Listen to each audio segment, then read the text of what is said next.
अस्सलाम वालेकुम guys, welcome back to another video.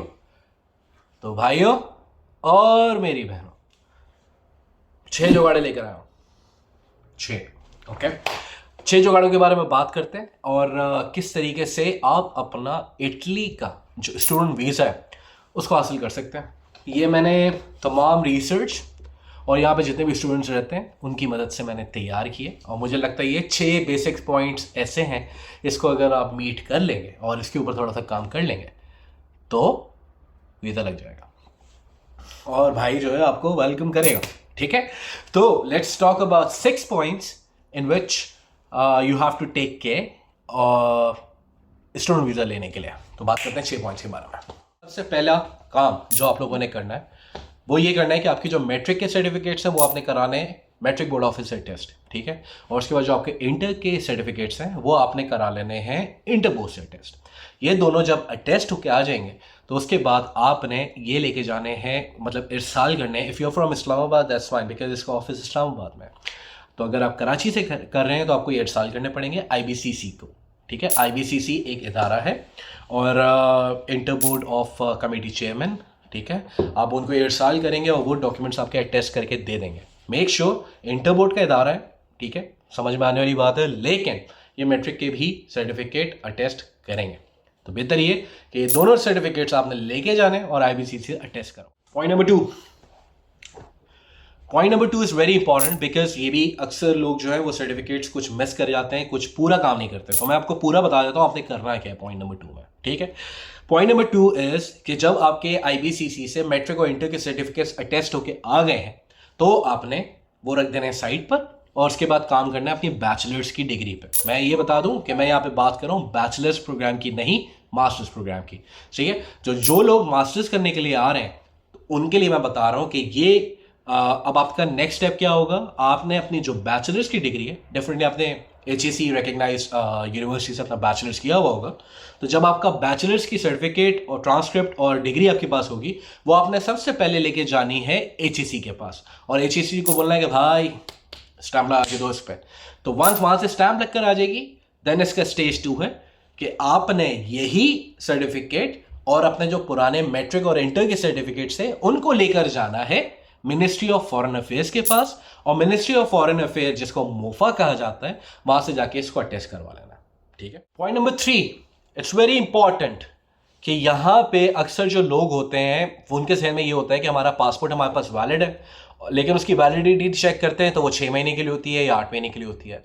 तो मेक श्योर कि जब भी आपका जब आप वीज़ा अप्लाई करने के लिए जा रहे हो इटली का स्टूडेंट वीज़ा, कम से कम वैलिडिटी जो है वो कम से कम 1.5 साल की होनी चाहिए उसके अंदर, यानी कि 1.5 साल का एक्स्ट्रा टाइम उसके अंदर होना चाहिए at the time of applying your Italian student visa. तो मेक श्योर कि आपका जो पासपोर्ट है वो थोड़ा सा खाली हो और उसके अंदर थोड़ा सा टाइम पीरियड हो। 1.5 से 2 साल का time is very good because इसके अंदर मैं बता देता हूँ, एक्सप्लेन कर देता हूँ, क्योंकि आपका जो पहला वीज़ा लगता है that is valid for 1 year और जब वो 1 ईयर के लिए वैलिड होता है तो उसके बाद आपको फिर उसको रिन्यू करवाना होता है अपने पासपोर्ट को, सॉरी अपने वीज़ा को। तो वीज़ा आपको रिन्यू जाके एम्बेसी रिन्यू करके नहीं देती, वहाँ से यहाँ का एक डॉक्यूमेंट जिसको परमिसो दी सजोर्नो कहा जाता है वो आपको दे दिया जाता है and that is your visa. उसी के ऊपर आप Pakistan back and fourth travel भी कर सकते हैं।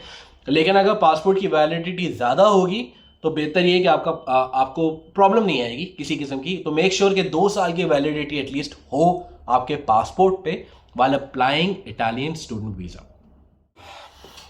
Point number 4, professors recommendation from your university's professors.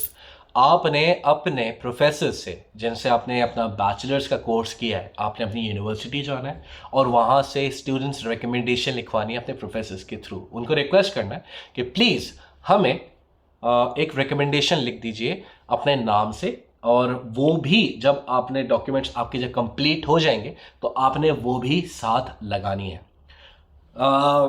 Stupid सी चीज़ है मुझे समझ में नहीं आता, लेकिन ये काम बहुत हलवा है क्योंकि और इसकी रिक्वायरमेंट होती क्यों है, but it has a value. ठीक है, इसकी वैल्यू ज़रूर होती है कि आपके पास जो आपका टीचर जिनसे आपने तालीम हासिल की है वो उन्होंने आपको रिकमेंड किया है बाहर पढ़ने के लिए, इटली में पढ़ने के लिए।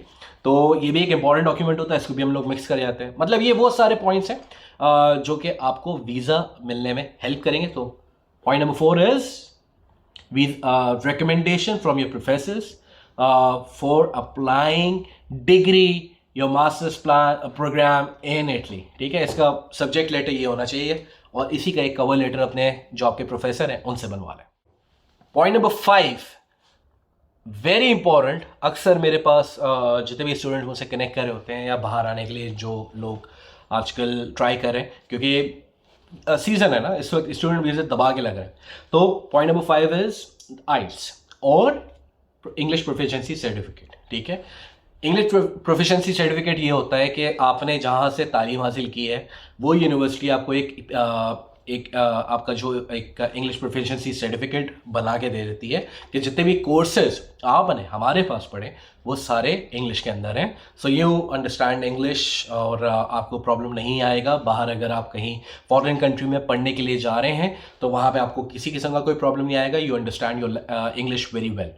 बट मैं आपको रिक्वेस्ट करता हूँ कि प्लीज़ डू योर आइल्स. मैं आपको क्यों रिक्वेस्ट करता हूँ आइल्स करने के लिए? जब आप होता है ना कि कुछ फाइल्स होती हैं जिनकी चीज़ें पूरी होती हैं लेकिन आइल्स नहीं होता, तो उसकी फ़ाइल यहाँ रहती है और आइल्स वाली की फ़ाइल जो है इस तरीके से ऊपर आ जाती है कि भाई इसने तो आइल्स भी किया हुआ. सो आई रिकमेंड PFC तो ठीक है, इंग्लिश प्रोफिशिएंसी सर्टिफिकेट तो ठीक है, लेकिन अगर आप आइल्स कर लोगे नंबर बढ़ जाएंगे और आपके चांसेस वीज़ा लगने के बढ़ जाएंगे. बट आपका जो इंग्लिश प्रोफिशिएंसी सर्टिफिकेट है दैट वर्क्स टू, वो भी काम करता है. ऐसा नहीं है कि वो काम नहीं करता, वो भी काम करता है. Number 6 is very important. 10 white background pictures. अक्सर लोग 4 लगाते हैं, अक्सर लोग 6 लगाते हैं और मसला होता है पिक्चर्स की बेस पे आपका वीज़ा एक्सपायर हो जाए. खैर एनीवेज, तो प्लीज़ गेट योर अच्छी सी पिक्चर. यह है पॉइंट नंबर 6.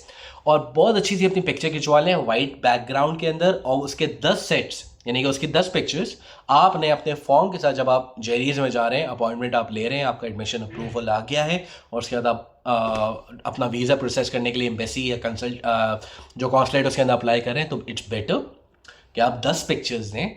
8 की रिक्वायरमेंट होती है नॉर्मली, ठीक है, लेकिन अगर 10 दे देंगे, 2 पिक्चर दे दो, उनको बोलो ज़्यादा ले लें आप, लेकिन 10 पिक्चर्स में आपका काम हो जाएगा. किसी किस्म से आपकी फाइल नहीं रुकेगी या कोई डिस्क्रिपेंसी नहीं आएगी. So guys these were the 6 most important points जिसको हम लोग स्किप कर जाते हैं. They are pretty basic. अक्सर लोग इसको मिस कर जाते हैं. अक्सर जो होते हैं वो इसी में अभी तक लगे हुए हैं कि यार मैं इंग्लिश प्रोफिशिएंसी सर्टिफिकेट से काम चलाऊँ या मैं आइल्स से काम चलाऊँ. कर लो और यहाँ आना है, पढ़ना है तो कर लो. लेकिन क्यों मैं लोगों को इनकरेज कर रहा हूँ कि भाई मैंने यहाँ पे स्टूडेंट्स देखे, they are making money, they are saving money, education is free. ठीक है, बहुत ही बेयर मिनिमम आपकी मिनिमम जो अमाउंट है वो जाता है ट्यूशन फ़ी के अंदर. स्टाइपेंड मिलता है, ठीक है, स्कॉलरशिप्स मिलती हैं, plus you get to travel. आप अपना कोर्स बाहर कर सकते हैं एरास्मस के थ्रू. So guys benefits are a lot. ठीक है, और प्लस डिग्रीज जहाँ जिस यूनिवर्सिटी से मिलती हैं वो मेरे ख्याल से पाकिस्तान से बेहतर है. So please do you working. If there are any questions which comes in your mind, please कुछ भी जहन में आ रहा है ना तो मुझे कमेंट में ज़रूर लिख देना. और वीडियो अगर अच्छी लगी हो तो please do share it with your friends who are applying for student visa of Italy. शायद किसी की मदद हो जाए. तो अपना ख्याल रखें, मिलते हैं नेक्स्ट वीडियो में. ciao.